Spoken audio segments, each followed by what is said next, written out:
মহোদয়ের কাছ থেকে আমরা জেনেছি যে আমাদের এই ধীরগতির ব্যাপারটাকে সমন্বয় করার উদ্দেশ্যে আমরা সকল যারা কন্ট্রাক্টর আছেন ঠিকাদার সকলের সাথে বসে আমরা একটা সময় নির্দিষ্ট করেছি যে ইনশাল্লাহ আমরা ডিসেম্বর মাসে এই কাজটা শেষ করতে চাই।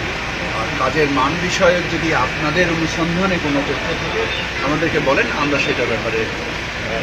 পানির তো সংকট এখানে ব্যাপকভাবে রয়েছে, এখানে তো পানির সংকট আছে, এখানে খাবার পানিরও সংকট আছে।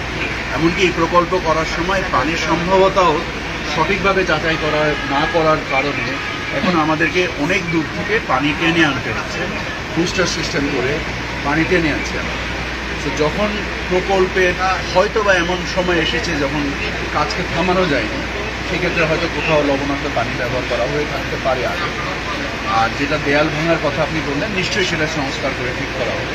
মধ্যেও দেখলাম যে প্রচুর গাছ সহ উপরে পড়ে গিয়েছে, তো সেখানে একটা ভাঙন চলছে বৃষ্টির কারণে এবং আপনার পানির জোয়ার ভাটার কারণে।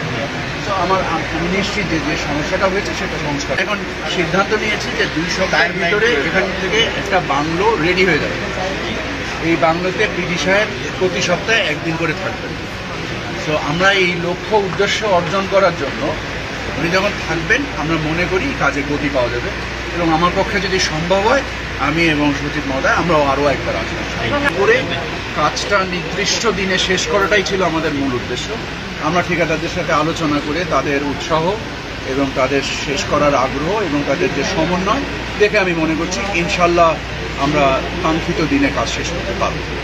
আমরা নৈরাজ্যের বিরুদ্ধে এবং বিমানকে একটি সচল ব্যবসা সফল প্রতিষ্ঠান হিসেবে আমাদের সকলের প্রচেষ্টায় ইনশাল্লাহ আল্লাহর রহমতে আমরা সামগ্রিকভাবে প্রচেষ্টা করব, এবং আপনারা দোয়া করবেন আল্লাহ যেন আমাদের কাজটা সহজ করে।